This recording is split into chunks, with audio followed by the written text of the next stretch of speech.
Boa tarde, ouvintes da Rádio Jornal 98.9 MHz. Nós estamos começando um diálogo deste sábado e eu trouxe aqui para conversar com a gente o Tadeu Rolim, meu amigo já de longa data. Faz tempo que eu estou tentando trazer o Tadeu para a gente conversar sobre o comércio de Iguatu. Todo mundo tem curiosidade, muita gente já sugeriu esse tema e até que enfim, depois de muita luta e quase que não deu certo, né, Tadeu? Então ele lhe trouxe aqui no diálogo, seja bem-vindo. Obrigado, Sucupira, pelo convite. É um prazer estar nessa rádio. Boa tarde para todos os ouvintes. Realmente a gente me convidou, mas muito imprevisto. E hoje mesmo cheguei até um pouco atrasado na ligação, resolvendo alguns problemas. Mas é um debate bom, precisa ser conversado.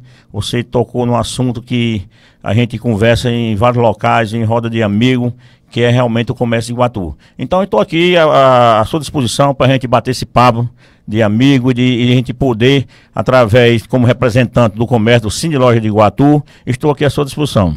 Bom, Tadeu, vamos direto ao assunto. Como que está o comércio de Iguatu hoje? Com uma foto, uma descrição rápida do que está acontecendo hoje no comércio de Iguatu. Bom, Sucupira, é um assunto que realmente todo mundo procura saber o que é que está acontecendo com o comércio de Iguatu, mas eu não falo só em Iguatu, realmente é geral, a nível nacional, mas Iguatu específico também tem as suas mudanças, isso é verdade. Nós precisamos que o comércio de Iguatu, a gente vê a reclamação que existe. Nós somos uma cidade de mais de 100 mil habitantes, como você sabe, né? Nós somos uma cidade centro-sul, que agrega várias cidades aqui vizinhas, 15 cidades vizinhas ou mais. Então, o comércio, o pessoal vive um pouco reclamando. O que é o que está, assim, desejando no comércio de Iguatu? Eu acho que precisa ter, assim, uma motivação.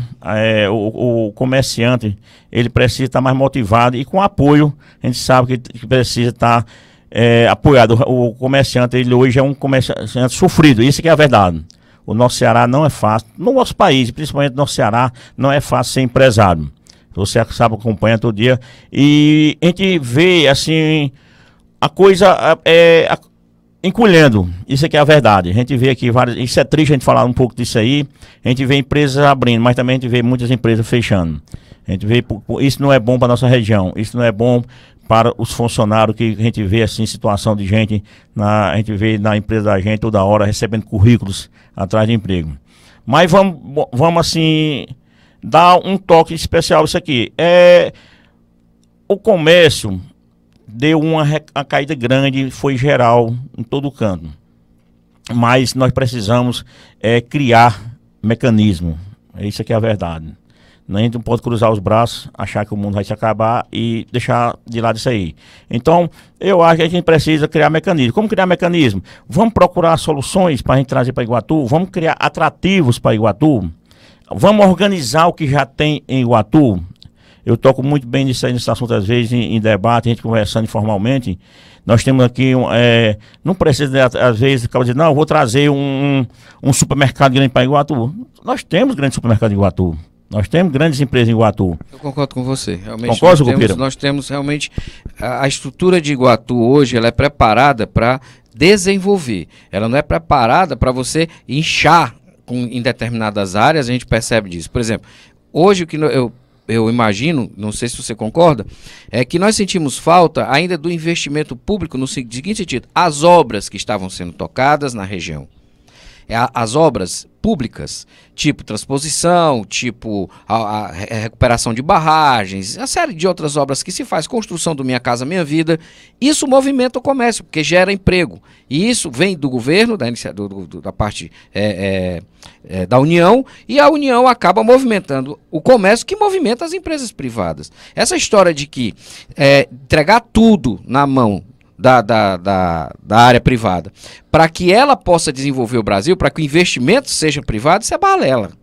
Porque o empresário hoje, ele não tem capital, ele não tem reserva de capital. O que tem reserva de capital é muito pequeno, né? A maioria é MEI, microempreendedor individual, todos eles vivem praticamente lutando para se pendurar no simples, né? Para poder escapar da carga tributária que nós temos. Porém, vem-se com um discurso de Estado mínimo ou de menos Brasília e mais Brasil. Quando a gente sabe que no Brasil não há essa tradição das empresas privadas fomentarem o desenvolvimento através de obras públicas. Obras públicas, quem faz isso é o Estado. E todo mundo sabe também, o mundo todo sabe, que isso é feito e sempre foi feito a partir do Estado. É o Estado que puxa a economia, não só o Estado, mas o Estado é uma das molas que fazem no Brasil principalmente, onde a gente percebe que com a carga tributária que nós temos, né, Tadeu? Com certeza, se muito o alta. Estado não puxa, nós não conseguimos girar essa roda toda. Então, eu também sou empresário, sempre posso falar sobre isso. A carga tributária é cruel, precisa ser corrigida. Mas ela não acontece da noite para o dia. Para você tirar daqui, vai ter que diminuir ali. E como é que fica essa renúncia fiscal? Enfim, voltando ao assunto, porque a coisa é bem complexa. Complexo demais. Seria um debate realmente que a gente tinha um período bem mais de uma hora, a gente tinha assunto a gente tinha para debater aqui a tarde toda para debater. Mas ninguém tem esse tempo. Inclusive, Tadeu, olha só. Aí que eu queria chegar ao seguinte ponto. Por que não conseguimos aqui em Iguatu trazer essas empresas, fazer isso aqui pegar fogo, ou seja, isso aqui crescer, gerar emprego, produzir riqueza? Por que não conseguimos, já que Iguatu está pronta para isso? Com certeza, Iguatu está pronto para isso. E você tocou num assunto aí em relação à carga tributária. O estado do Ceará, pode ter certeza que é um estado mais complicado. Eu digo isso porque a gente debate isso nas reuniões da Fé Comércio, tudo. A gente sabe como é a legislação do estado do Ceará. Para um empreendedor estar com as suas portas abertas aqui no Ceará não é fácil. Não estou falando em Iguatu, não, estou falando do Ceará. Porque nossa carga tributária hoje, como é feita hoje, é altíssima. Então, não é fácil. Todo mundo hoje, nós temos mais de 90%, se não me engano, são 96,5% está na microempresa. Exatamente para poder tentar reduzir os custos da sua empresa. Porque não é fácil. Quando você fala assim, quando a gente vai negociar o salário do Iguatu, que o salário do Iguatu a gente faz uma convenção, não sei se você sabe disso aí, é tratado junto com o Sindiloja e com o Sindicato dos Empregados. A gente vai, quando eles vêm com a proposta de um salário, às vezes, fora da realidade, a gente não pode aceitar. A gente tem que debater os pontos, os prós e o contra. Por quê? Porque não é só aquele salário. Eu chegar para você e dizer, não, eu estou lhe pagando R$1.500, não é só isso. Quando a gente está na ponta do lápis, quase dobra. Então, o salário vai... A despesa que você tem anual, quando você fizer a média, se eu pago a você R$1.500, um exemplo, você vai me custar por mês quase R$3.000. Então, não é fácil. Mas nós temos mecanismos, a gente tem que ter uma garra de procurar soluções. Iguatu, por exemplo, eu sempre fico falando que em Iguatu, nós temos como organizar o comércio de Iguatu. Tem como melhorar, dar condições aos pequenos empresários. Não vem aquela hora, não, eu vou trazer, o gestor tem que trazer um grande supermercado para Iguatu. Não, aí ele está tirando do nosso empresário iguatuense que ralou desde pequeno para chegar onde ele chegou. Nós temos exemplo aqui na área de supermercado, vocês sabem muito bem disso, nós temos pessoas aqui que desde o começo ralaram para chegar onde chegaram. Então por que não, o gestor tem que dar um terreno para vir uma grande rede de supermercado? Eu não concordo com esse lado aí, não. Eu concordaria se trouxesse novidade, coisa que de Iguatu não existe. Algo que a grade aqui não está suportando, ou seja, não existe. Ah, pronto, aí não existe. Aí eu concordaria. Você pegar um polo industrial, criar um polo industrial, eu concordo. E não precisa nem, antes de quando criar um polo industrial, primeiro vamos organizar as pequenas indústrias que temos aqui no Iguatu. Vocês sabem muito bem que nós temos aqui um polo de pessoal que fabrica aquelas cadeiras. Você conhece aquelas cadeiras de palhazinha, né? Que a gente chama aqui. Nós temos um grande número daquelas empresas. Por que não vamos organizar essas empresas num local só? Agregar produzirem outros tipos de cadeira para um outro tipo de público. Por exemplo, vamos citar aqui um caso, Toritama. Toritama, terra do jeans, se não me engano. Então o que acontecia? Há muito tempo atrás, há mais ou menos uns 10, 12 anos por aí, quando eu passei por lá, a gente tomou um susto com aquilo ali. Eu disse, poxa, isso aqui vai pegar. E não era nada. Toritama fica entre nada e coisa nenhuma. Não era absolutamente nada. Hoje, Toritama é uma cidade muito rica. A quantidade de casinhas, que subiram o segundo e o terceiro andar nas casas. Para o segundo andar era a parte onde embaixo era onde eles faziam a indústria deles, e em cima moravam, e lá em cima eles construíram mais uma. Ou seja, esse pessoal começou a ganhar dinheiro com venda de jeans inicialmente, depois começaram a produzir o jeans. Hoje eles fazem toda a produção do jeans. Por que Iguatu não pode fazer algo parecido? Pronto, exatamente, aí é o ponto fundamental nisso aí. Porque quando você organiza a sua casa, você vai agregar valores, você vai atrair pessoas de fora, empresário que vai acreditar naquelas pequenas empresas, os fornecedores vão acreditar. O cliente lá de fora, como nós temos esse polo aí de cadeira, ele atende aqui o Brasil todo. Não sei se vocês sabem, mas eles mandam cadeira para todo canto da região. O que está faltando? Eles não estão dando nem suporte à demanda dos pedidos, porque ele não tem espaço, como você acabou de dizer, ele fabrica cadeira na esquina, lá na casa dele, mora em cima. Já está errado, porque não pode, tem que estar tudo legalizado, o vizinho vai reclamar, mas na hora que você organizar essa classe todinha, ou conseguir um espaço, eu vou agregar todo mundo aqui, nós temos quantas fábricas de cadeira? Vou chutar aqui, tem 20. Vamos juntar essas 20 pessoas num lugar só, para ter onde o caminhão encostar, carregar, porque aí vai agregar que os fornecedores e os próprios clientes vão acreditar mais nesse polo, nesse mercado que está bem aberto aí. E não só na cadeira que Sucupira, também nós temos a área de confecções aqui em Iguatu. Isso, ia falar disso agora. De moda íntima, de tudo, que também se você levar tudo isso para um lugar só, a cidade cria outra cara, outros olhos. Então a gente tem que vender a imagem de Iguatu para fora. Vou te dar um exemplo interessante com relação o Eusébio fez isso. Pacajus também, se não me engano. E o Horizonte também, eles fizeram isso, começaram a colocar todo mundo que eram afins, né, em lugares próximos. Então, por exemplo, empresas de energia sempre estavam juntas no mesmo lugar. Por quê? Porque a infraestrutura que eles forneciam não era só o terreno. Eles tinham que dar energia e água. E a indústria não funciona sem água, seja ela qual for.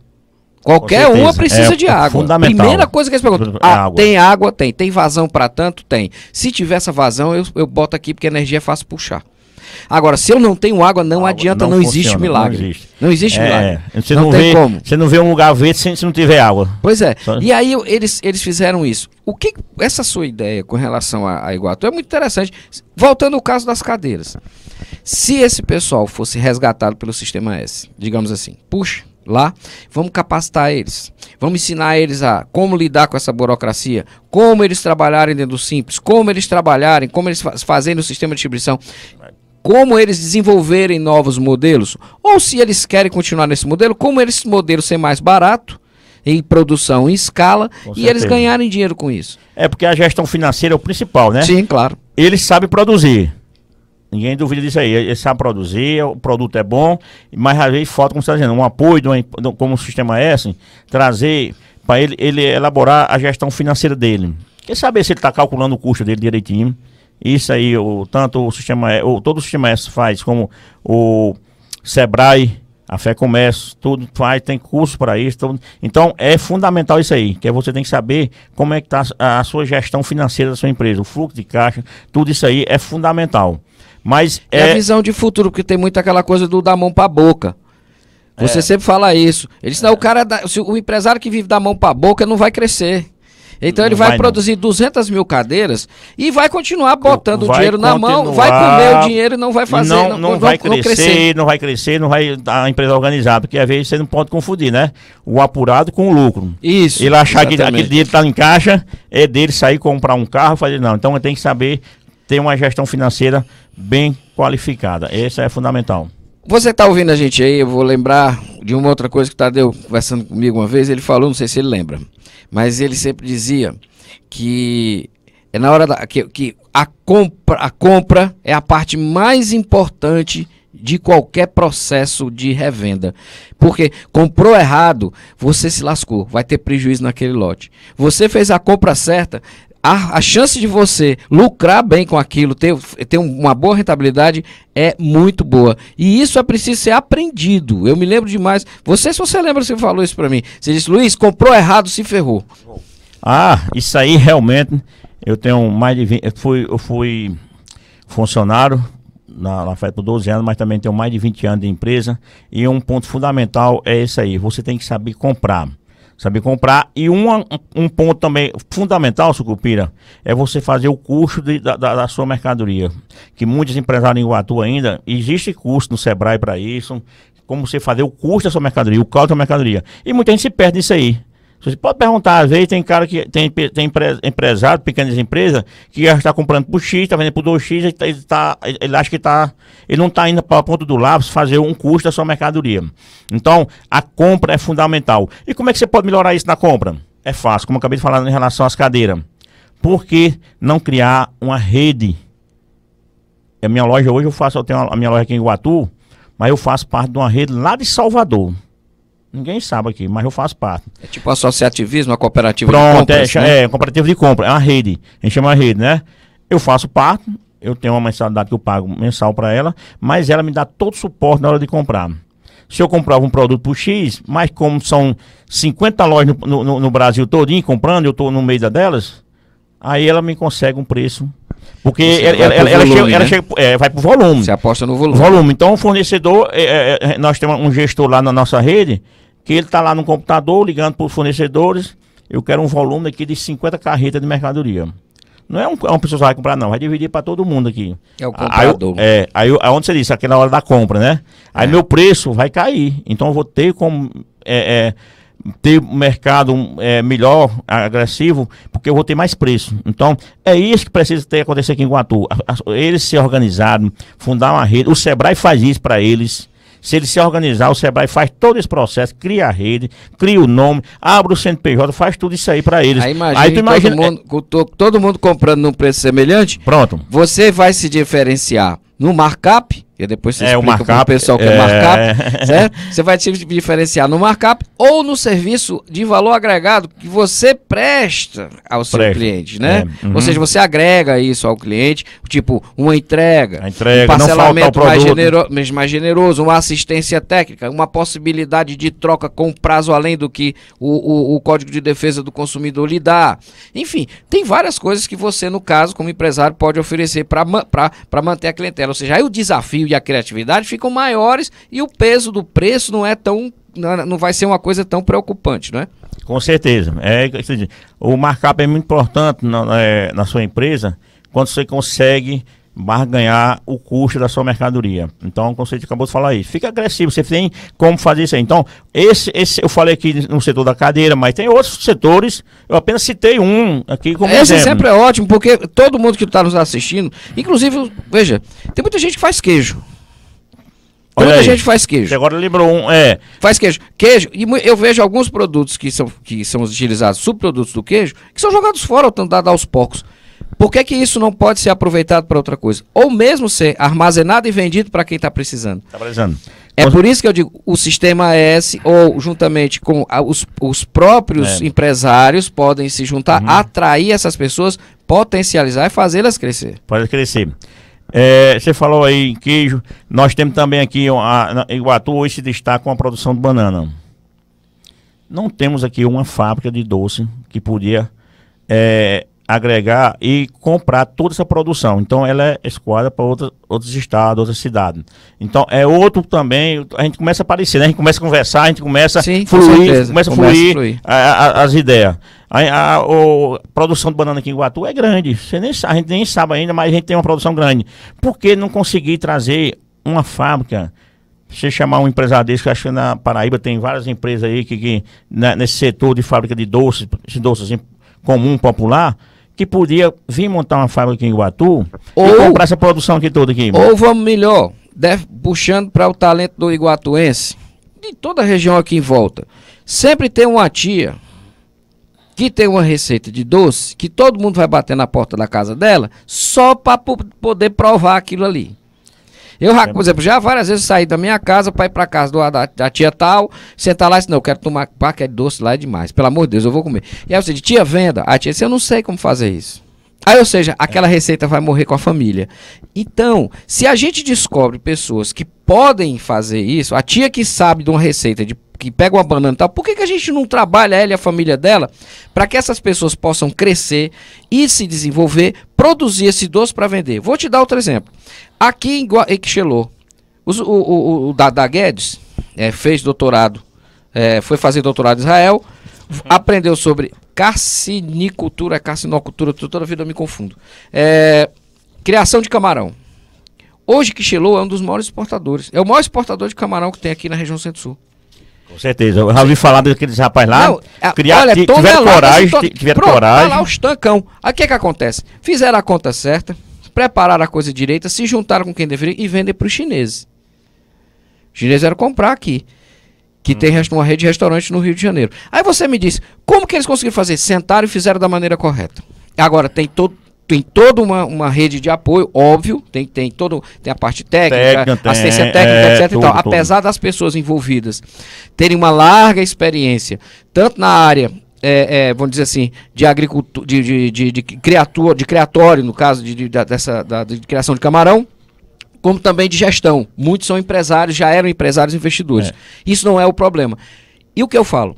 Na tua opinião, Tadeu, falta em Iguatu e em outros municípios, cabeças dentro das gestões para pensar e descobrir essas situações em parceria com a iniciativa privada.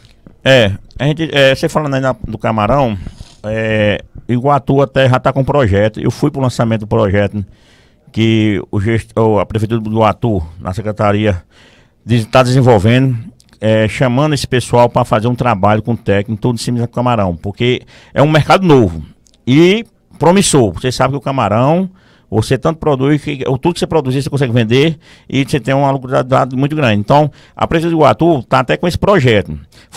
O que você precisa é que o pessoal também acredite. Não adianta eu querer, o gestor dizer assim, eu estou aqui pronto para fazer, e a pessoa não acreditar, não vir para perto. Então tem que ter as duas, a mão indo e volta, né? Então o que falta realmente é o compromisso realmente de todos se comprometer e querer abraçar as ideias que surgiram. Se o gestor trouxer uma ideia, vamos ouvir, vamos escutar, mas tem que vir realmente, tem que vir soluções para a gente botar esse Iguatu. Esse Iguatu é lindo, esse Iguatu tem como crescer. Iguatu, eu sempre defendo, eu sou meio barrista nos cantos por aí, eu defendo o Iguatu acima de tudo. A gente, até mostrando para você aqui, a gente está, apesar de toda a crise aqui, Iguatu, são uma reportagem aqui no primeiro semestre aqui do Diário do Nordeste. Diário do Nordeste, né? Que em relação às empresas que abriram e fecharam, Iguatu ficou em sétimo lugar. Então, que Iguatu tem aqui um resultado aqui, que as empresas abertas foram 519, fechou 191. Então, 300 e alguma coisa. É o pessoal se organizando também, né? Desse lado. Mas a gente sente que o comércio de Iguatu, a reclamação, quando você anda no centro de Iguatu, né? Quando você começa a ver muito prédio para alugar, muita coisa assim, então a gente vê.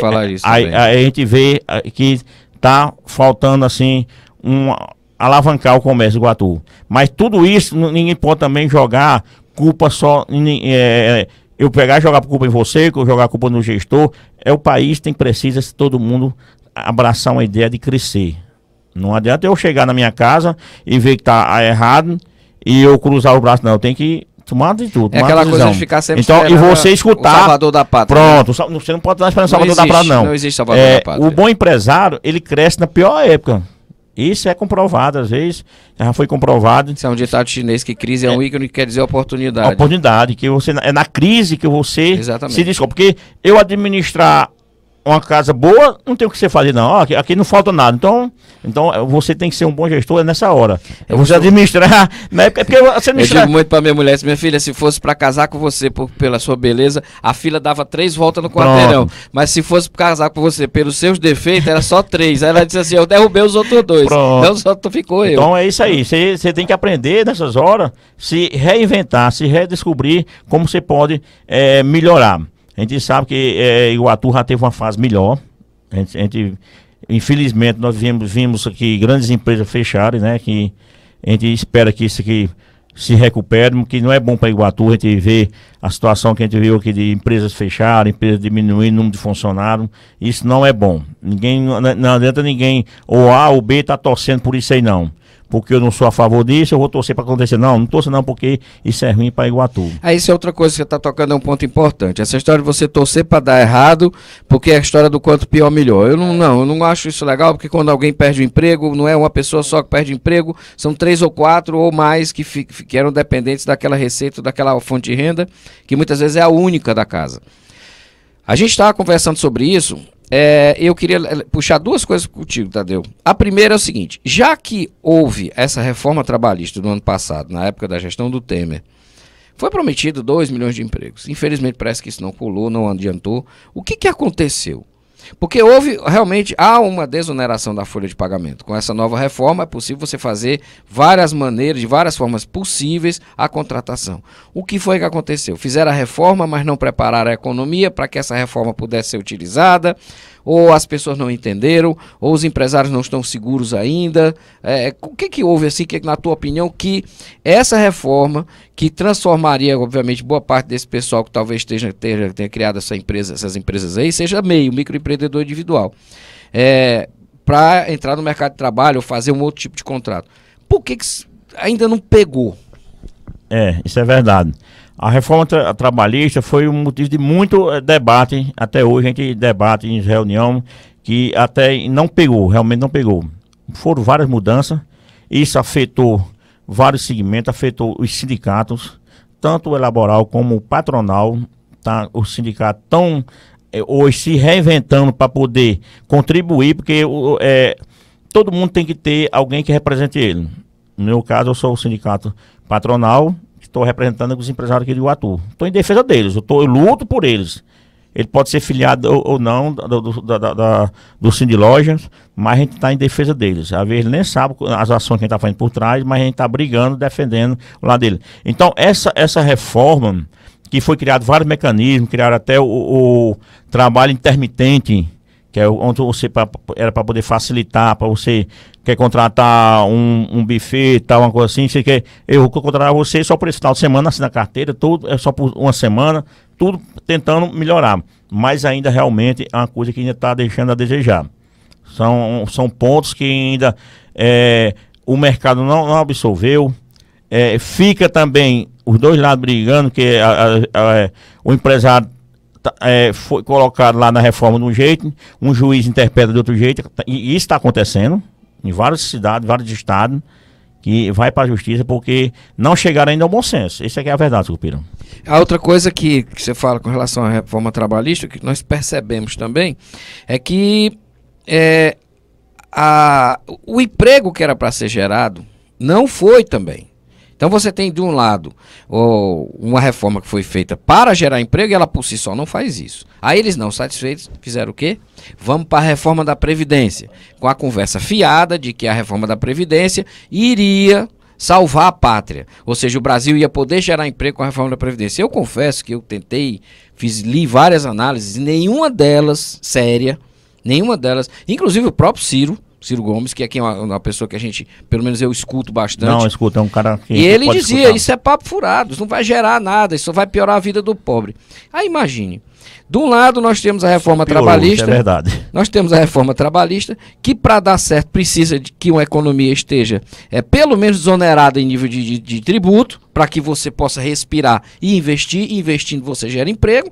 Do outro lado, eu tenho a reforma da Previdência, que tira receita também, porque ela também tira receita do comércio, e cria uma situação a médio e longo prazo cruel. Boa parte de toda a receita que circula em Iguatu e nos municípios da região, o primeiro lugar não é o FPM nem o FPE, é o dinheiro do INSS. Aí eu te pergunto, Tadeu, que samba do crioulo doido que esses malucos fizeram e esqueceram de começar pelo começo, que seria o quê? Mexer com a carga tributária. Você falou o que eu ia falar exatamente agora. Antes de fazer toda essa reforma, a principal reforma que tem que ser feita urgente no Brasil, é a reforma tributária. Isso tem que acontecer o mais rápido possível. Já está tramitando lá, né? A gente sabe disso aí. Mas, como você falou, não surgiu nenhum efeito em relação ao desemprego. Porque se você rodar aqui em Iguatu hoje, você vê o tanto de gente vendedor ambulante, Sucupira. Eu fico assim abismado, eu observo muito. O cabo pega a sua garagemzinha, bota lá uma churrasqueira na porta para vender, ou ainda bota um salgado. Então hoje é demais, é natural você ver hoje nas ruas de Iguatu à noite ponto de venda de pessoa de comida. Por quê? Isso é alguém tentando escapar, tentando manter suas despesas em dias, porque realmente não conseguiu. O desemprego não baixou nada. Era 14 milhões de tantos desempregados, acho que contou do mesmo jeito. Então, aí vieram, como você falou agora, aí saindo dessa reforma aí, vamos para a reforma da Previdência. Foi um tiro no pé grande dos cidadãos brasileiros. Que aquilo ali, como você disse ali, não precisava daquela reforma, mexeu só com os pequenos. Eu não, até hoje, assim, como é que tem gente que ir para a rua e ainda ia gritar, balançar a bandeira a favor daquela reforma? Que essa reforma aí da Previdência realmente só trouxe prejuízo e grande, você vai ver.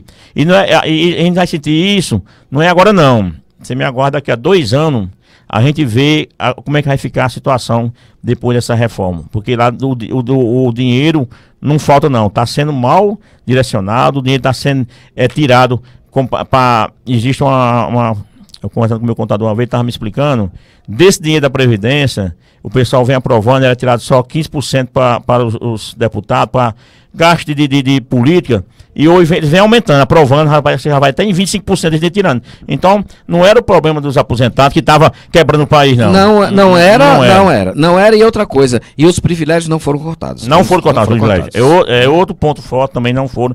Quando você vê os números os exageros que é gasto pelo pessoal do setor público aí, isso aí é o que é a bala grande. Agora, nós vamos precisar de uma reforma, a isso assim. Eu só acredito que o empresário no Brasil vai conseguir melhorar quando fizer essa reforma tributária. Porque não é brincadeira não, Sucupira. Vou dar aqui só um exemplo. Nós estamos aqui no estado do Ceará, nosso ICMS é 18%. Se a gente comprar... se não me engano, é um dos mais altos que tem no Brasil. É o mais alto. É o mais alto? E você tem que pagar na entrada, né? O mais alto depois na entrada. Na entrada. Não na venda. E em vários segmentos não é mais antecipado. Porque explicar o que é antecipado para substituição, a diferença que faz. Uhum. Quando é antecipado, São Paulo, lá que é o mais alto depois do Ceará, é São Paulo que é 12%.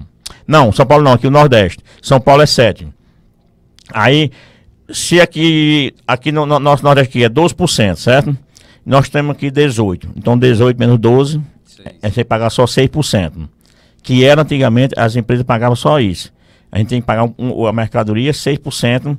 Se eu comprar só um valor de R$1.000, aí calcular 6% para a gente pagar antes da mercadoria chegar dentro da sua casa. Ninguém sabe como vai vender, se vai chegar. Sim, tal. E hoje, não é mais. Foi mudado o segmento. Quando você compra de um estado para outro, você paga mais de 20%, 23%. Para se acreditar depois. E se o microempreendedor não se acredita. Quem é optando desse não se acredita, tá perdido isso aí. Desse jeito. É gargalo grande para o empresário do Ceará. Aí o cara disse, não, eu cheguei na loja tal, não tem mercado, não tem. Realmente ele não tem como... E a unificação do ICMS? Ou seja, todos os estados, porque o ICMS é estadual, mas todos os estados definirem um pacto federativo onde eles vão todos cobrar o mesmo percentual de ICMS. Isso já começaria um grande avanço, né? Com certeza. Isso aí é um ponto fundamental, que seria um avanço realmente... Igualaço, pronto, você acabou de falar. Chegou aqui, eu comprei em São Paulo, a mercadoria entrou dentro do meu estado, não tem nada para pagar diferença de alíquota, não tem nada. Eu vou pagar, quando eu vender minha mercadoria, eu pagar meu imposto. Como hoje em grandes países funciona assim. Você chegar nos Estados Unidos, eu tive lá, o cara, ei, quanto é esse celular? Aí o vendedor diz logo, ele é $100 mais os impostos.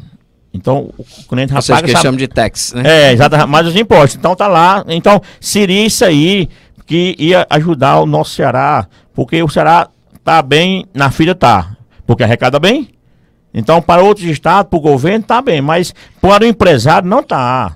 Ele tá encolhendo, o Ceará tá encolhendo os empresários. Porque se eu podia comprar todos os meses, eu podia comprar de um fornecedor, se eu podia me oferecer a mercadoria, eu comprar 50 mil, eu só vou poder comprar 10, porque eu não tenho como pagar o imposto daquela mercadoria. Você pode até me dizer assim, não, Tadeu, eu me compro que eu divido para você aqui em 5 vezes, para você me pagar. Sim, mas aí eu tenho que pagar a entrada do estado, tem que pagar antecipada, antes de chegar a mercadoria. Chama-se fluxo de caixa, que é o gargalo maior hoje do empresário, é o fluxo de caixa. O governo do estado às vezes alega dizendo o seguinte, que em um comparativo hoje com o governo federal cortou praticamente todos os investimentos públicos, principalmente no Nordeste. E o governo do Ceará continua mantendo esses investimentos públicos. Então, de uma certa forma, esse valor do imposto que é recolhido, ele acaba retornando de forma indireta nas obras que ele faz, nos empregos que gera. Haja visto que a nossa população tem um nível de escolaridade muito baixo, né? Então a construção civil é a mãe de todas as profissões, é quem recebe todo mundo, né?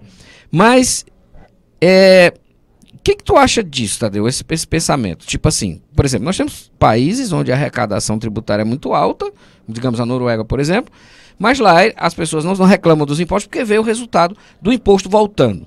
E aí nós temos 2 pontos a analisar. Uma carga tributária alta, mas com um retorno para a população e movimento a economia, uma carga tributária baixa, deixando que a iniciativa privada faça todo o processo de movimentação e seja copartícipe no processo de investimento. Qual das duas é a melhor ou as duas são boas? Rapaz, em relação a isso aí, o que o pessoal muito reclama é isso aí, porque quando você paga e vê um retorno, você fica satisfeito, né? É lógico que eu digo, não, eu empreguei X nisso aqui, mas eu estou vendo aqui que eu vou ter boas estradas, eu vou ter bons colégios, eu vou ter uma segurança boa. Então, era bom isso aí. Mas eu sou muito mais você ter uma taxa mais barata, certo? A iniciativa privada tomar a iniciativa, né? Como você vê hoje, você pegar uma rodovia que é privatizada, para você ver uma que não é. Aí você vê a grande diferença. Né? É por isso que hoje está um debate muito grande aí em relação ao IPVA. Por que eu pagar IPVA? Se o governo já está passando a despesa, o dinheiro do IPVA não era para a recuperação das estradas, se ela já está privatizando. Então aí chama-se o caso de bitributação. O governo está querendo cobrar um imposto, se ela já passou a obrigação para a empresa privada. Então o IPVA é um debate. E tem uma confusão dessa com o IPI, né? A questão do IPI lá, IPI aqui, dá uma confusão danada, acaba sendo industrializado. Tinha bitributação também. Bitributação, exatamente. Nós sabemos que o Brasil tem a questão de muito fácil tributar a produção e tributar a mão de obra, né? No caso, a parte de serviço, essas coisas todas. Tadeu, por que não consegue se fazer o que o Ciro também defende, que é a tributação de grandes fortunas, de grandes riquezas e tal? Isso também, de uma certa forma, não ajudaria a diminuir a carga tributária do médio e do pequeno empresário? Realmente, aí isso ia ajudar, né? Se caísse na consciência, né, dos gestores, né, que estão à frente aí, procurar a solução para diminuir essa carga tributária. Porque aí hoje o empresário no Brasil, assim é uma maneira de falar até bem assim, mas não é bem visto. Você não tem incentivo para você pegar seu dinheiro. Porque que a gente já vê exemplo de pessoas, grandes empresários, dizem, não, eu vou fechar minha empresa, eu vou aplicar na Bolsa de Valores. Eu não vou ter ninguém me fiscalizando. Né? Eu não vou ter ninguém me fiscalizando. Então, tem que mudar a coisa, tem que voltar ao contrário. Tem que voltar a eu chegar para vocês, rapaz, seja o prefeito, seja o governador, Sucupira, tu tem capital, tu tem ideias, tu tem problema, nós vamos abraçar a sua ideia. Não eu ser olhado como se fosse um cara que está fazendo tudo errado, que é isso que acontece no Brasil, é isso. O empresário é judiado, é fiscalizado, aí vem vários setores fiscalizando. Vem um sindicato, vem um meio ambiente, vem meio mundo de coisa querendo barrar a burocracia. Se você vai abrir uma empresa aqui hoje no Brasil, eu fui nos Estados Unidos, a gente foi lá, uma visita técnica lá, a gente fez uma viagem lá de 17 dias, e visitando as empresas lá, e na Câmara de Comércio lá dos Estados Unidos, de Orlando, a gente foi lá visitar lá, e a gente entendeu como é que funciona, entendeu um pouco como é que funciona, comparando com o Brasil. Sucupira, a diferença é enorme. Você sabe, para você abrir uma empresa aqui, para você abrir uma pequena empresa aqui no nosso Brasil, a papelada é grande, você passa um mês, documento para lá, documento para cá. Lá tem um brasileiro lá, que nós fomos visitar a casa dele, ele tem uma churrascaria muito boa lá, ele tem 2 pontos. A gente conheceu o Gilson, se você acessar na internet, você vai encontrar o nome dele aí. O Gilson Restaurante, e ele deu um case da vida dele, como é ser empresário lá nos Estados Unidos. Eu fiz uma pergunta para ele lá nesse momento lá, eu digo, Gilson, como é para você abrir uma empresa aqui nos Estados Unidos e para fechar? Isso é muito simples, aqui de manhã eu saio com meu documento, meu dia eu volto com a empresa aberta. Daqui a tantos anos, se eu quiser fechar, leva a mesma pastazinha, volta com a empresa fechada. E no Brasil não é assim. Vocês sabem que aqui no Brasil, até para você fechar uma empresa, é mais complicado você fechar. Você já está com dificuldade. Já tá fechando porque já está dizendo, né? Porque não está fácil a coisa. E ainda vem em conta as barreiras para fechar a empresa. Então, é isso que o Brasil tem que acordar. Essas mudanças têm que acontecer o mais rápido possível. E cortar, como você falou anteriormente, as mordomias, né? Desse pessoal que estão à frente aí. Tem que a pessoa encarar de uma maneira diferente. É uma gestão diferente, né? É gestão sem entrar pensando só em seu bolso, é pensando no seu país, na sua cidade, no seu estado. A gestão profissional, no caso, como a gente sempre defende, eu pelo menos defendo isso, é que você pode perfeitamente, como empresário, você tocou num ponto muito importante, que nós não somos bem vistos. Isso é verdade. Há uma crítica muito dura em relação aos empresários, mas obviamente, por quê? Eu sempre digo que tem uma pequena parte dos empresários que ela adota métodos que são condenáveis. Nós sabemos disso. Porém, tem outra parte que realmente tem uma preocupação social. Eu vi várias empresas fazendo o papel do Estado, porque o Estado não fazia, buscando trazer o médico para dentro para atender o pessoal. Ah, mas era obrigado a trazer. Não era obrigado a trazer um, mas não 3. Não um ginecologista, não sei o quê. Traziam por conta própria, pagavam por fora. E você via várias empresas fazendo coisas interessantes para os seus funcionários, como ensinando e pagando faculdades. Quando na época nós não tínhamos o FIES. Muitas empresas fizeram isso. Ainda hoje faz. E ainda hoje fazem.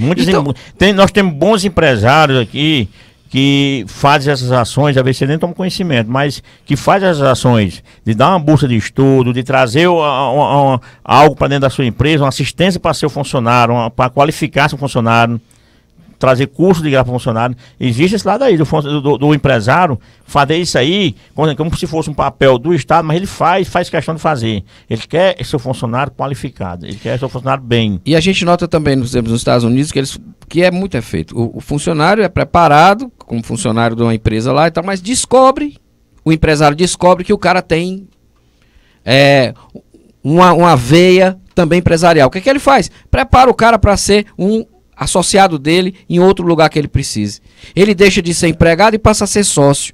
Acontece demais nos Estados Unidos. No Brasil, infelizmente, ainda nós não temos preparações para isso, e o sujeito que tem um funcionário com essa linha acaba demitindo porque vira um potencial concorrente. É verdade. Lá existe muito isso aí mesmo. Existe o pessoal, se ele vê que o cara é bom, ele vai agregar, vai dividir, né? Chama-se você compartilhar o lucro da empresa com seus funcionários. Então você pode colocar isso aí, você pode fazer, algumas empresas no Brasil faz isso já, mas é pouquíssimo faz isso aí. É compartilhar o seu lucro com os funcionários. Porque lá nos Estados Unidos, lá para começar, lá não tem CLT. Não sei se vocês sabem disso, mas lá não existe. Lá não tem CLT. Lá você contrata o funcionário, se quer trabalhar só uma semana, você paga por hora trabalhada. Trabalhou a hora, ele está trabalhando para você de garçom. A vantagem é que lá a hora é muito boa, né? É muito boa, tudo é direitinho e tal. E trabalhou a hora, pagou, aí estou trabalhando de garçom aqui. Não, mas a próxima eu vou trabalhar numa loja de conveniência. Então ele vai trabalhar. Então, essas são a mudança, assim, que a gente vê a diferença de um país primeiro mundo como é os Estados Unidos para o Brasil, que tem muita coisa que podia ser copiada e dá para fazer. É questão só de eles querer, todo mundo abraçar a ideia e botar o país para andar, incentivar os empresários a abrir suas portas, a ter mecanismo de crescer, porque se não for assim, fica difícil. Então, o empresário, ele fica desmotivado. Se eu vou abrir aqui um comércio em Iguatu, ou qualquer lugar que seja, mas se eu encontrar grandes empecilhos, aí você diz, eu vou pegar, eu tô dando emprego, né? Eu estou valorizando, vou mostrar benefícios para a cidade, oferecer serviços para a cidade, seja em qual segmento. Mas se de cara eu encontro meio mundo de empecilho, seja lá onde for, aí então você já começa desmotivado. É isso que acontece. Digamos que a gente tivesse um modelo semelhante ao dos Estados Unidos, onde o imposto é bem menor, com certeza. Lá, acho que a taxa é de 5% a 6%, se não me engano, é 8%. Por aí, assim, chega mais ou menos isso. Não, é quase o simples, né? É quase o simples, entre 4 e pouco e 8%. Se eu tivesse esse mesmo modelo, com uma desoneração fiscal, tanto da folha quanto do custo do produto e do serviço, nós poderíamos ter uma remuneração de hora trabalhada semelhante ou próxima ao que o americano paga hoje? Não? Isso aí é um ponto que a gente comenta muito sobre isso aí, realmente. Hoje a gente não pode pagar mais aos funcionários, a gente tem até vontade de dizer assim, não, o fulano tá polícia até mais. Mas o que eu poderia pagar para ele, estou pagando, é o que a gente falou no começo da entrevista aqui. Se eu pago R$1.000 para você, eu estou pagando quase mais 1.000 ao resto dos encargos. Se não tivesse os encargos todos, esse dinheiro voltaria para o nosso funcionário. Então, digamos que era uma das coisas que todo mundo ia sair ganhando, porque o empresário, em vez de repassar todo esse dinheiro para o governo, estava repassando, era para o funcionário, e o funcionário saía ganhando, porque ia trabalhar satisfeito, estava bem remunerado, ele com sua família, sabia que está numa empresa que estava acreditando nele e tá bem remunerado. Então todo mundo saía ganhando na história. E é que você falou, tá comentando, você ouvinte não se deve saber, mas a maioria acho que quase todos os jornalistas hoje, eles são microempreendedores individuais, eles não têm mais o CPF com a carteira de trabalho. É mais utilizado o meio, microempreendedor individual. Você tira um CNPJ e aí você passa a operar a sua empresa. Mas você diz, mas é a minha previdência. Você paga normalmente. Você paga normalmente através da GPS, da Guia de Previdência Social. O que precisa, na realidade, é de informação. Quando você passa de CPF para CNPJ, e você tem um empregador, você faz esse acordo com o empregador, porque como o Tadeu disse, eu te pago 1.000, mas acabo no final pagando 2.000, Tadeu, vamos acertar 1.500 aqui, você tem um ganho de 500, eu tenho um ganho de 500, você aumenta o meu salário, pronto, eu fico feliz, e você faz, e foi assim que a nossa categoria conseguiu hoje coisas muito interessantes com relação a trabalhar, tirando da CLT para a CNPJ. Porém, quando você faz isso, você assume o ônus de gerir a sua própria carreira. O Estado não precisa mais manter a sua poupança obrigatória através do FGTS e uma série de outras vantagens. Seguro-desemprego você não tem mais e tal. Mas você pode, se você se organizar financeiramente, que é aquilo que você falou, bem colocou, você pode ter dentro do seu escopo financeiro separado aquele valor para emergências. E você vai ter outra vantagem. Você vai conseguir crédito talvez até bem mais fácil e mais rápido para conseguir compra de equipamentos, financiamento de série de coisas, até veículos fica mais fácil, porque eles são financiados como ferramenta de trabalho e pelo CNPJ é mais barato do que pelo CPF. Então, com certeza. Não é, Tadeu? Então, gente, tem vantagem sim, mas não serve para todo mundo, foi o que a gente comentou. Alguém que trabalha, por exemplo, na limpeza, não adianta você transformar essa pessoa para um MEI, vai ser um problema, certo? A pessoa que vai fazer isso, ela precisa ainda adquirir uma expertise para poder fazer essa migração sem trauma. Agora, se não dá, deixa com salário, deixa ela com a CLT lá e tal. E isso também é uma forma, e vale muito do bom senso e da negociação entre o empresário e a pessoa que está trabalhando para ele, que presta o serviço. Com certeza, Cupira. Você falando aí, a pessoa toda organizada, a gente falou até, você falou em financiamento, conseguir bens. Hoje existem linhas de crédito para quem está com sua empresa bem, tudo regularizado, né? Que hoje tudo funciona através da certificação digital, até o Sindiloja presta esse serviço lá, tanto para pessoa física, pessoa jurídica. Então, hoje, por exemplo, a Fé Comércio, nós fechamos uma parceria com o Banco Nordeste o mês passado, que vai ser lançado, vamos ter uma reunião lá no Sindiloja, vamos fazer o lançamento com o presidente do Banco Nordeste, o superintendente aqui do estado do Ceará, o cartão BNB. Então, isso vem facilitar a vida do pequeno e médio empresário, que é um cartão, como você falou aí, comprar utensílio móvel, um carro, um sistema insumo de mercadoria pré-estabelecido, teto, né? É um cartão que com taxa de juros que não chega a 5% ao ano, 5% ao ano, isso vai ajudar muito o empresário de Iguatu. Poupança, então. Estou aproveitando aqui, fazendo aqui essa divulgação. Não, foi importante, você empresário que está nos ouvindo agora, vai, Tadeu, fala. Aproveitando aqui o gancho aqui, né, que a gente falar disso aí. O Sindiloja, que faz parte da Fé Comércio, a Fé Comércio fechou a parceria com o Banco Nordeste, né? Até o presidente do Banco Nordeste esteve aqui esse final de semana, você viu ele lá, o superintendente, e vamos lançar o cartão BNB, para todo comerciante que tem a sua documentação regularizada, não vai ter empecilho aí no Banco Nordeste, abrir a sua conta e vai receber como é que funciona esse cartão. É um cartão que tem a validade de 5 anos, vai ter, como você falou aí, um crédito já estabelecido, né? Porque esse cartão tem no limite de 100 mil, 50 mil. Então você vai ter como comprar nas empresas com esse cartão, porque você vai ter poder de compra, que você vai comprar à vista, que você vai comprar na empresa, vai comprar à vista. E quanto é à vista? passa o cartão na empresa e você financia no banco quantas parcelas você quiser, 12, 24 meses você quiser. Isso é mais ou menos o que era o cartão BNDES, Parecidíssimo com isso aí. Pronto, agora você resumiu. Então isso aí, então é uma novidade boa que a gente vai trazer para Iguatu, isso aí vai...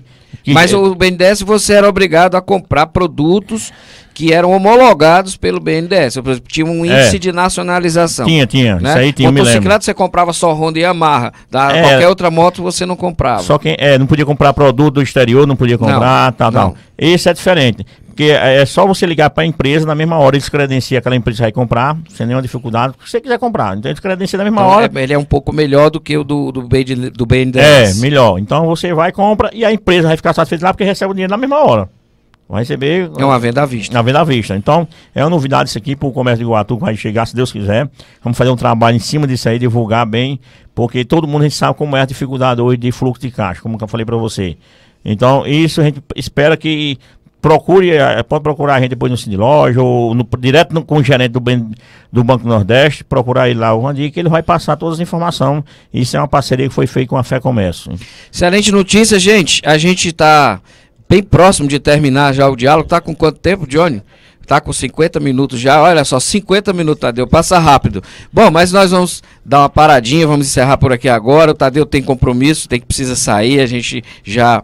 Esse foi o nosso acordo. Vamos cumpri-lo, né? Mas... tem mais informações, eu vou trazer o Tadeu de novo para cá, eu acho que esse bate-papo é sempre muito esclarecedor, o Tadeu tem uma boa experiência com relação a isso, pensa de uma maneira com foco mais social da coisa, que é o que eu acho que tem que ser, e a gente vai trazer de novo, Tadeu, você vai voltar para a gente conversar mais e mais vezes sobre comércio, sobre empreendedorismo. Eu acho que, não digo que a única saída é ser empreendedor, que é um exagero. Nós precisamos e é necessário que existam pessoas que trabalhem para a gente, ou seja, tem pessoas que têm vocação para ser empregado. Eu digo o meu caso muito claro. Eu fui funcionário do Banco do Nordeste durante 14 anos, concursado, passado em 8º lugar. E aí, o que é que eu disse? Chegou um ponto dentro do banco, que eu era da assessoria de comunicação da presidência do banco, estava lá nessa época, cuidando da redesenho de 2 operações do banco, a comunicação e a reorientação da rede de agência. E eu cheguei de uma hora para outra e disse, não é minha praia. Eu quero ser empresário. Eu não nasci para isso. Eu não nasci para ser funcionário público federal. Eu admiro demais quem tem. É uma carreira lindíssima, é brilhante, essas pessoas são fundamentais, são tão fundamentais que elas colocam pra gente um cartão como esse. Você tem que ter o perfil para aquilo ali, né? Pois é, elas colocam... E não era seu perfil. Nunca foi. Não foi seu não perfil. Não era. Aí eu disse, não, eu vou sair. Quando eu saí do Banco do Nordeste, meu finado pai me disse, você é louco. Mas eu não me arrependo nenhum dia de ter feito isso, tu acredita? Acredito. E eu continuei tocando minha vida, tocando meu barco. Hoje eu sou empresário, vivo por conta própria, meus filhos estão criados. Tem o André com mestrado, com 2 mestrados, a Lara fazendo negócio na China, viaja sozinha para a China, vai para a China, chega lá, passa 15 dias, sabia falar inglês, mandarim, nada. Já aprendeu, voltou, pai, eu já sei pelo menos 20 palavras. Então, mas dizer, é isso aí, tem que e eles estão se virando. E isso é a melhor coisa do mundo. Eu sempre digo, não existe a receita única. É preciso que haja um empreendedorismo, sim. É preciso que haja também um trabalho desse pessoal, dessas pessoas são funcionários públicos, estaduais, federais, municipais. Sem eles, não gira, a máquina não roda. E tem que ter vocação e talento para isso, e os admiro por isso. E o outro é aquelas pessoas que nos prestam serviço. São os que nos servem, são os nossos colaboradores. Sim, essas pessoas, não existe empresário. Não existe. Não existe tem que valorizar. Tem que entender que existe essa rede e ela precisa funcionar harmonicamente. Com certeza, Sucupira. Você falou num ponto aí que o empresário, ser nosso colaborador, não funciona. Então a gente tem que valorizar a categoria também. Eu converso muito com o Francimar, que é o presidente do sindicato dos funcionários, né? E a gente dá muito bem por causa disso. Porque como eu já fui empregado muitos anos, já tive dos 2 lados, então eu sei o que é ser funcionário, colaborador. Então a gente tem que valorizar, eu faço isso, minha parte.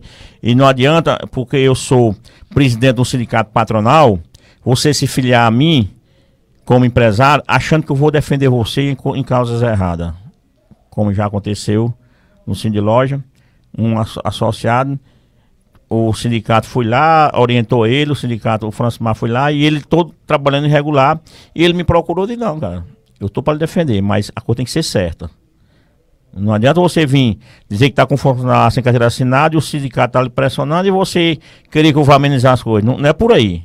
O sindicato, tanto o patronal como a laboral, estão para ver a coisa certa, correta. Vamos trabalhar junto, parceria. E aqui em Iguatu, graças a Deus, a gente não tem nenhum problema em relação ao sindicato, que tem se dado por aí que é meio complicado, mas aqui, graças a Deus, a gente tem uma parceria, porque a gente tem essa visão, que todo mundo tem que ser valorizado. Todo mundo tá andando no seu lado correto, a coisa funciona. Se eu sei o que tem meus deveres e o funcionário sabe também qual é o dever dele, os direitos e os deveres dele, a coisa anda certo, não tem erro. É aquela história, tu sabe que tu tem que chegar na rádio aqui 7 da manhã. O cara vai lhe contratar você, vou lhe contratar, mas tu tem que chegar aqui todo dia 7 horas da manhã. Precisa dizer mais outra vez? Não. Precisa chegar às 7h10?